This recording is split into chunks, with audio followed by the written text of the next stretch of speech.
Hi hello అందరికీ నమస్తే అండి. అందరు ఎలా ఉన్నారు? మీరు అందరూ బాగుండాలని మనస్ఫూర్తిగా కోరుకుంటున్నాను. అలాగే ఈరోజు రెసిపీ వచ్చేసి వెజ్ పలావ్, అలాగే బిర్యానీలు, వైట్ రైస్ అన్నింటిలోకి ఎంత టేస్టీగా ఉండేటువంటి రెసిపీ అండి. ఇది చాలా చాలా బాగుంటుంది. అందరూ కూడా ట్రై చేయండి. ఇది ఎలా తయారు చేయాలి వీడియోలో అయితే చూపిస్తాను. ముందుగా ఇవన్నీ కూడా ఇలా కట్ చేసుకుంటాం కదా. ఇది వెజ్ కానీ నాన్ వెజ్ అలాగే వైట్ రైస్ అన్నింటిలో కూడా చాలా చాలా బాగుంటుంది కర్రీ. అలాగే బిర్యానీ, ఏ బిర్యానీ అయినా చేయండి, పలావ్ రైస్లు కానీ ఏ ఇంట్లోకైనా కూడా చాలా చాలా బాగుంటుంది. దీంతో ఇలా తయారు చేయండి. మన గ్రీన్ కర్రీ ఇలాగ బాగుంటుంది. కొంచెం డిఫరెంట్గా కూడా ఉంటుంది టేస్ట్. ఇది చుక్కకూర, కొంచెం పులుపుదనం కూడా కలిగి ఉంటుంది కదా చుక్కకూర. ఈ చుక్కకూరను తీసుకొని మంచిగా బిర్యానీలోకి కర్రీ చేయండి, చాలా చాలా బాగుంటుంది. ఇప్పుడు నేను ఇది ఎలా తయారు చేయాలి వీడియోలో అయితే చూపిస్తాను. ఇప్పుడు ఈ చుక్కకూర తీసుకొని కట్ చేసుకోవాలి.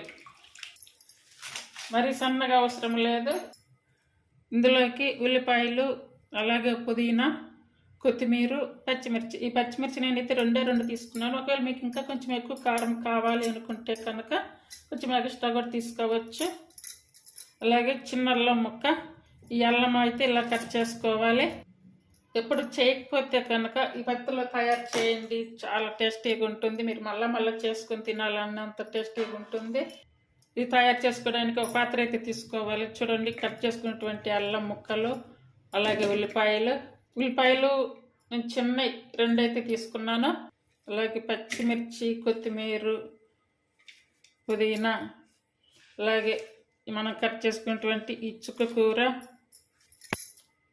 ఒక పావు స్పూన్ వరకు పసుపు వేసుకోవాలి. అలాగే టేస్ట్ సరిపడే సాల్ట్. మీకు కారం కావాలి అనుకుంటే కనుక కారం వేసుకోవచ్చు, లేదు పచ్చిమిరపకాయలు కావాలనుకుంటే ఇంకొంచెం పచ్చిమిరపకాయలు వేసుకుంటే సరిపోతుంది. నేనైతే 2 మిరపకాయలు తీసుకున్నా. 2 మిరపకాయలు కొంచెం కారం ఎక్కువగా ఉంటాయి. అలాగే ఆయిల్, అలాగే వాటరు ఎక్కువ తీసుకోవద్దు, ఎందుకంటే ఆల్రెడీ ఇది నీరు శాతం కలిగి ఉంటుంది ఈ ఆకుకూర, కాబట్టి లైట్గా తీసుకోవాలి. ఇప్పుడు స్టవ్ మీద పెట్టి ఉడికించుకోవాలి. ఆకుకూర ఊరికే ఉడికిపోతుంది, కాకపోతే మనకి ఈ ఉల్లిపాయలు ఇవి ఉడకాలి కాబట్టి కొంచెం టైం తీసుకుంటుంది. మామూలుగా మనం బిర్యానీ కానీ ఫ్రైడ్ రైస్ అలా పలావ్ రైస్ కానీ ఇటన్నిటికి కూడా గ్రేవీ అని అలాగే కుర్మా అలా చేస్తూ ఉంటాము కదా, షార్వాలలో. ఆకుకూరతోటి కూడా ఇలా తయారు చేయండి, చాలా చాలా బాగుంటుంది గ్రీన్ కర్రీగా. ఇదంతా కూడా ఇప్పుడు మంచిగా ఉడికించుకోవాలి. ఇప్పుడు ఇదంతా ఇలా ఉడికించుకున్నాము కదా, ఇది చల్లారబెట్టుకొని మిక్సీకి వేసుకోవాలి. లేదనుకుంటే కనుక పప్పకు ఉంటుంది కదా, దాంతో ఇంపుకుంటే సరిపోతుంది. నేనైతే కనుక ఇలా ఇంపుతున్నాను. ఈ ఆకుకూర తీసుకోవడం వల్ల ఆరోగ్యానికి కూడా చాలా మంచిది. చూడండి, ఇలా నేనైతే మెత్తగా ఇంపుకున్నా.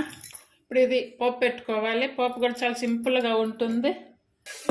స్టవ్ మీద కడాయి పెట్టుకొని ఆయిల్ వేసుకోవాలి. ఓన్లీ జీరా, అలాగే 2 ఎండుమిర్చికి కట్ చేసి వేసుకోవాలి. అలాగే కరివేపాకు రమ్మ, అంతే అండి. ఇలా తాలింపు అయితే చాలా సింపుల్గా పెట్టేసుకోవాలి. ఇప్పుడు స్టవ్ ఆపేసుకోవాలి. ఈ కర్రీ అంతా కూడా ఈ పప్పులో వేసుకోవాలి. ఇలా పోపు పెట్టుకుంటాం కదా, ఇలా పోపు పెట్టుకున్నప్పుడు ఒకవేళ మీరు వాటర్ అవి కనుక వేస్తే కనుక కొంచెం ఒక 2-3 నిమిషాలు అలా ఉడికించి స్టవ్ ఆపేసుకుంటే సరిపోతుంది. ఒక వాటర్ వేయకుండా ఉంటే కనుక ఇలానే స్టవ్ ఆపేసుకోవాలి. నేను ఆల్రెడీ వెజ్ బిర్యానీ అయితే చేశాను. అందులోకి నేను ఇప్పుడు ఈ చుక్కకూరతోటి ఈ రెసిపీ అయితే తయారు చేశాను. చాలా బాగుంటుంది. మీకు నచ్చితే కనుక ఫాలో అవ్వండి, ట్రై చేయండి. బిర్యానీ, పలావులు, అలాగే వైట్ రైస్ అన్నింటిలోకి ఎంతో టేస్టీగా ఉండేటువంటి ఈ ఆకుకూర రెసిపీ మీకు నచ్చినట్టయితే బాగా ట్రై చేయండి. Please like, share, subscribe. Thank you for watching.